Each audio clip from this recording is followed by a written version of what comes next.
Good morning, card community. This is RJ back with another video. So let's get to it.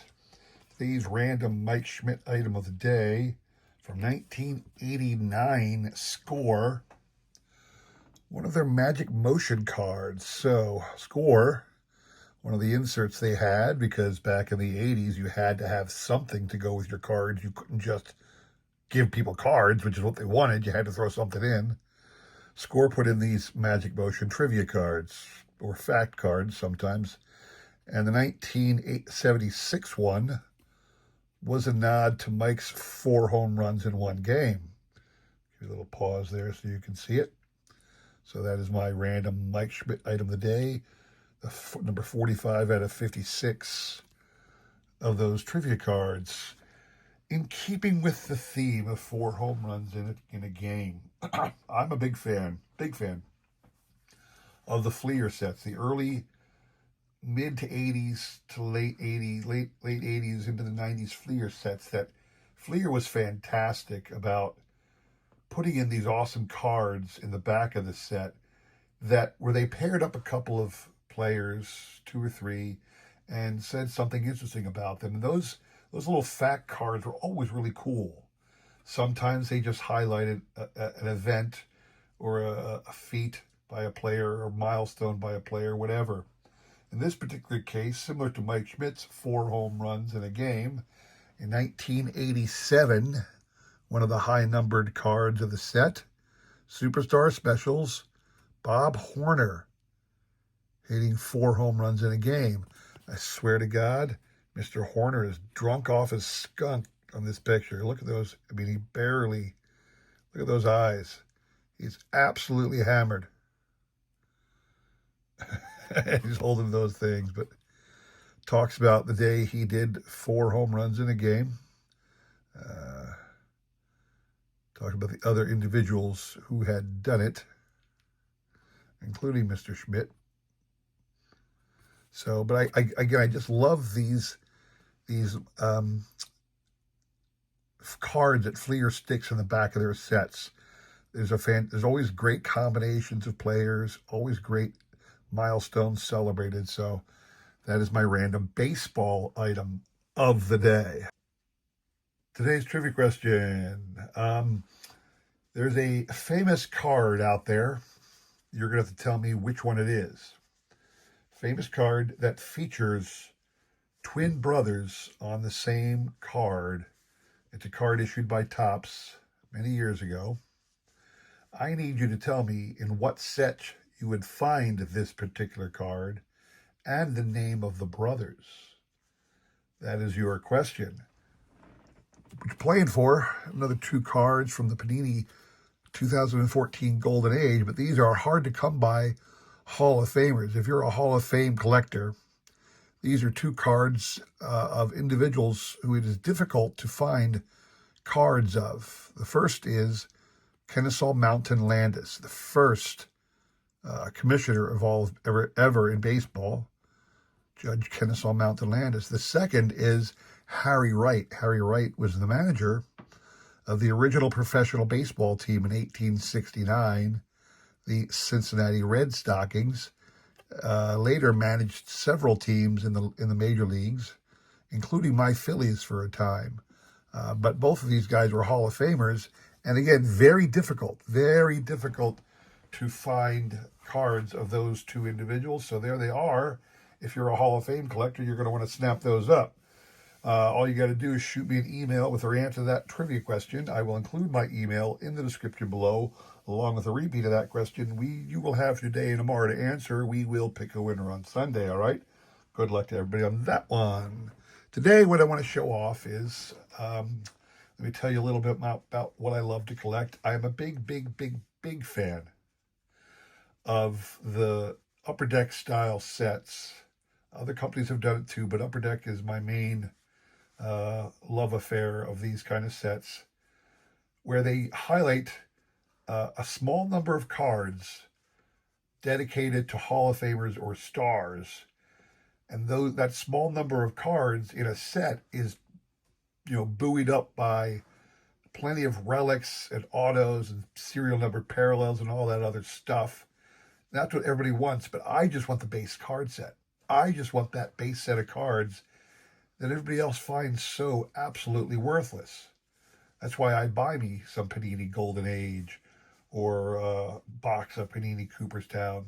Nobody cares about the set. They just want the inserts and the thing. I love the sets desperately. So I'm going to show off one I just picked up for next to nothing. 90 card base set of a product. Got it for like $12 because nobody else wanted it. And they all want the serial numbered autograph, relic, whatever's. The 19, I'm sorry, not 19, is the 2000, if I'm correct. 2000 Upper Deck SP Legendary Cuts. Now, if you know your Legendary Cuts, obviously it's famous for relic cards. The name implies it. Relic, Legendary Cuts. Jerseys, cut autos, all kinds of fantastic things of legends of the game. And people want to cut Babe Ruth, a cut Lou Gehrig Sr. That's what they want. I want these cards. So it's interesting. I was looking through them. They are arranged by alphabetical team nickname. So the A's, the Athletics, are first. So you're not going to get an Angels card, unfortunately, or an Astros, because this is old-time card. So here we go. The A's. There's a couple of representatives of the Philadelphia Athletics. Al Simmons, Jimmy Fox, Mickey Cochran. Then, alphabetically next is the Braves. Now, the name Braves spans a lot more, and they chose to go with a lot more legends. Don't know why some of the more legendary athletics players didn't make it on their list, but they didn't. So for the Braves, they have a whole bunch of awesome Atlanta Braves, Milwaukee Braves, Boston Braves, Phil Niekro, Eddie Matthews. Notice Eddie's wearing his Boston Braves cap in this picture, so this would be a rookie image of Eddie Matthews. Gary Matthews, Hank Aaron, and here's Joe Adcock with the Milwaukee Braves cap. Now, obviously, they're not all Hall of Famers. There are a few in here, obviously Gary Matthews is an example, who are not Hall of Famers.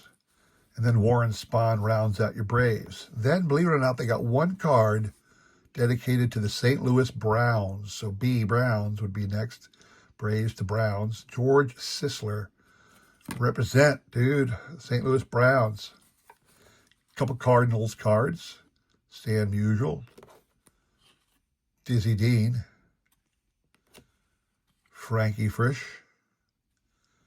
And cool card of Harvey Haddix. Harvey Haddix is that guy who went 12 innings of perfect ball before he blew it in the 13th. Lost the game 1-0. And Johnny Mize. Those are your Cardinals. Oh, still going. Let's keep going. Ken Boyer. Rogers Hornsby. Whole bunch of St. Louis Cardinals represented. All right.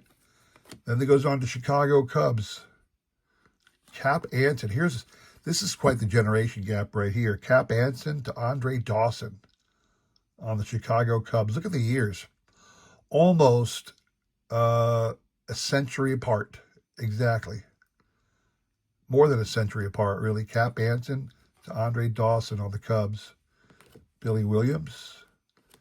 Billy Herman. Hack Wilson on the Cubs. Young-looking Ronnie Santo. Rhino. Ernie Banks.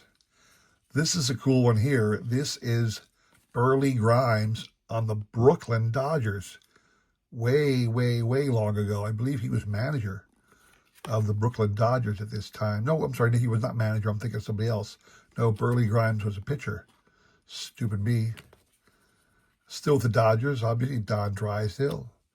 Gil Hodges. Awesome Jackie Robinson. Tommy Lasorda. Pee Wee Reese. A lot of Dodgers, of course. Roy Campanella. Tommy Davis. Love this one. Here's a cool one. How many of you have a Branch Rickey card in your collection? Hard to come by. Not many Branch Rickeys out there in the world. One of these reasons I love this set so much. And here's an awesome Leo Durocher manager card. Managing Brooklyn Dodgers. Really cool. And then Walter Alston. Walter Alston still in Brooklyn when this picture was taken. And you're going on to the Giants. Bill Terry, Carl Hubbell, Eddie Stanky, George Kelly, one of those forgotten Hall of Famers. George, they call them High Pockets. Don't know why. Never bothered to look it up. Mel Ott, Juan Marichal, Rube Marquard, Travis Jackson. I have a nephew named Travis Jackson. Just saying. Then you go on to the Indians. I got Bob Feller. Let me take the second stack here. Can't hold them all. Earl Averill. Elmer Flick. I love the Elmer Flick card because this one doesn't have his whole stats, but he did play for the Phillies at one time. Elmer Flick was a Hall of Famer. Let me straighten these up a little bit. Trying to keep them in somewhat order. Still with the Indians, you got Ken Keltner. Lou Boudreau. Nice card of Early Wynn. Here's an awesome Indians card. Satchel Paige. And then we go to the Mets. Ron Hunt. Why is Ron Hunt, a famous card? He at one time had the Major League mark for most times being hit by a pitch. Would do whatever it took to get on base. Ron Hunt. Tom Seaver, Mets. So just 2 Mets, 2 Phillies, Richie Ashburn and Mike Schmidt. He has some great legendary Pirates, of course. Honus Wagner. Lloyd Wayner. Don't know why Lloyd and his brother Paul weren't sequential in the numbering, but Max Carey came between them. And awesome Roberto. Sorry, I can't do it, Lou Rock. I just can't. Roberto Clemente. Interestingly, they put Nolan Ryan in here as a member of the Rangers. He is the only Rangers card in the entire set. Nolan Ryan. Then he goes to the Red Sox. A lot of Red Sox. Bobby Doerr. Fisk. Joe Cronin. Awesome card of Smokey Joe Wood. Tony Conigliaro.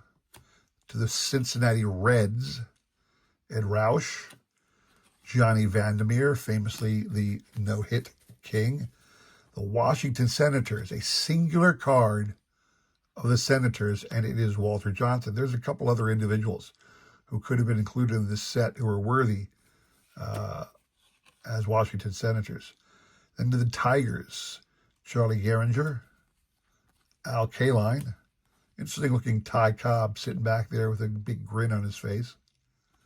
Ty Cobb. To the Twins, a singular card of a member of the Minnesota Twins, and it's newer Hall of Famer, I should say, not new, but newer, Tony Oliva. So good on Upper Deck for getting that one right. Luke Appling of the White Sox now, along with Minnie Minoso, who also is now in the Hall of Fame. Nellie Fox and Joe Jackson. Your Yankees, obviously headlined by Babe Ruth. I mean, you can go on forever with the Yankees, so you had to pick and choose, and they picked and chose. Bill Dickey, Elston Howard. Interestingly, they had 2 legendary catchers, maybe more. Joe DiMaggio, Lefty Gomez. There's your Gehrig card, really cool. And Mickey Mantle. There's your Reggie made it as a Yankee, not an Athletic. Roger Maris. You can see here, heavy on the Yankees. Whitey Ford. Wade Hoyt. There's your Berra, other great catcher. And it ended up with Casey Stengel. So that is the 90-card set that is SP Legendary Cuts. And again, maybe you're not a person who thinks this is a special set.